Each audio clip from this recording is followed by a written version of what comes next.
Neon's always been something that's been held in kind of disrepute. It certainly was until a few years ago, kind of the burned out hotel room sign kind of flickering and buzzing outside your window. I'm sure you've experienced that on many of your travels. But now there are actually people who are starting to regard neon as an art form and paying lots of money for things that say shoe repair and so on at auctions. But I suppose if you think of neon as art, and I'm not sure that it is, Times Square would have to be the Louvre.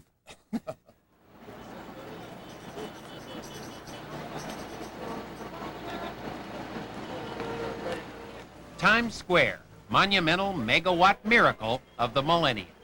A million lights, they flicker there. A million hearts beat quicker there. No skies of gray on the great white way. That's the Broadway melody. They say there's a broken heart for every light on the Great White Way. But that's neither here nor there to Marty Katz. His concern is burned out bulbs. And you can see on the first triad there's a lot of filler out. See all those spaces? That should all be filled up with the neon is there, but it's not lighting up. The sign looks stupendous to us, but then we're no Marty Katz. But you can see there's quite a few things I got to look at. And there's a little spot out, and the blue and the camel, the bottom of the C. If you look at the background of the Pepsi can on the bottom, you see a section across that's out that has to be fixed. One simple man, the caretaker of every bulb on Broadway. It's just in your blood. You just feel, you feel bad when things are not lit right. I feel like going up there and doing something about it, but you can't do it. You got to wait till the serviceman fixes it. Hold on, stop it. Make it level down. Make it level. Bring it down. By day, teams of electricians scale the Alps of advertising to right the wrongs Marty Katz detects by night. Hey, Jim! Give it a whip! Bob Dianuzzo has worked on these signs for 23 years. Everybody looks in awe at what we do. When you're here and you listen to the people walking by the street say, look at this, look at that. You did it. You want to say, hey, I did that, All the signs in the city are fascinating. Even this little traffic light, don't walk, walk, Times Square has a whole special quality to it. It's a shot of adrenaline for the eyes. Paul Goldberger, chief architecture critic of the New York Times, is an aficionado of Times Square. I think this is as much a symbol of New York as Central Park or the Brooklyn Bridge or Grand Central Terminal or the Empire State Building.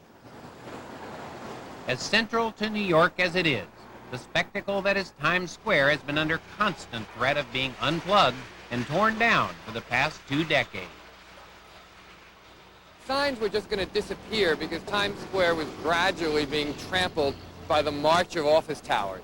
And this was at a time when most office buildings were glass boxes, and nothing is more antithetical to glass boxes than signs. Critics charge that proposed massive new office complexes would turn Times Square into the Great Gray Way. They had a shutdown just to show how bad it would look if the signs were gone. And we all took a spot and we all turned off all the signs. And it was just dead, dark, with a couple of street lights.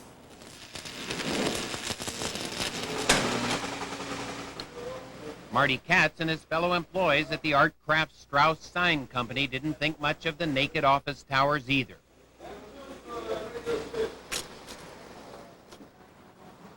The firm makes virtually all of the neon signs in Times Square, and always has. Those blues and greens and These all are of those deeper greens and shades yellows. and these. Kemma Starr's family has owned this sign company for 3 generations.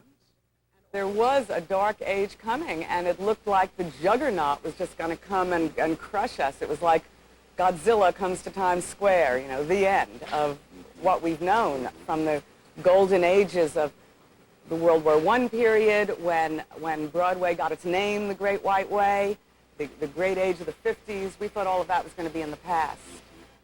And what a past.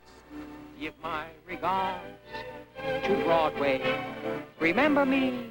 The camel sign actually blew smoke rings. The smoke, which was steam from below the ground, gathered in a chamber behind the sign, and then a plunger punched out, and it blew perfect smoke rings. Lullaby of Broadway.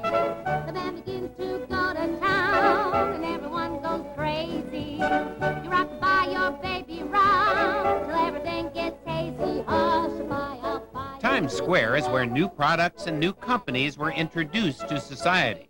Not always polite society, but our society nonetheless. New movies premiered here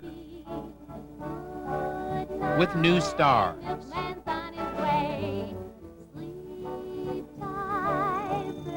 Modern new appliances. New modes of transportation.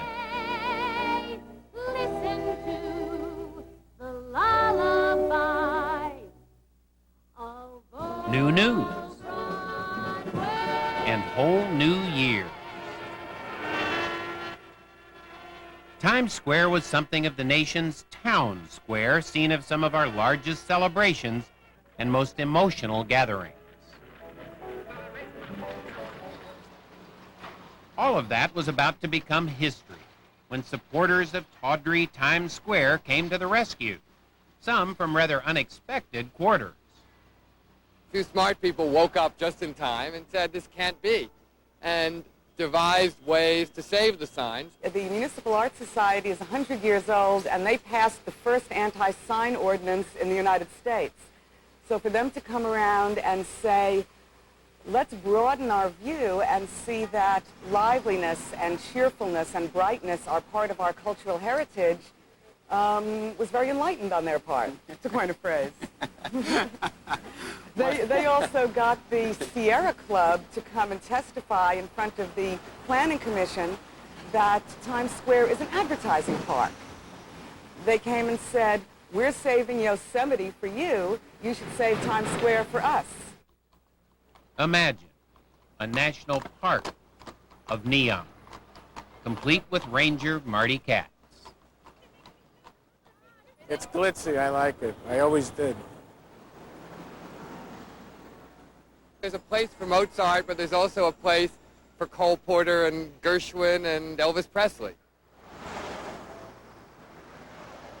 With the gaudy glitz of Times Square now back in vogue, corporations are paying almost any price to be seen on the Great White Way.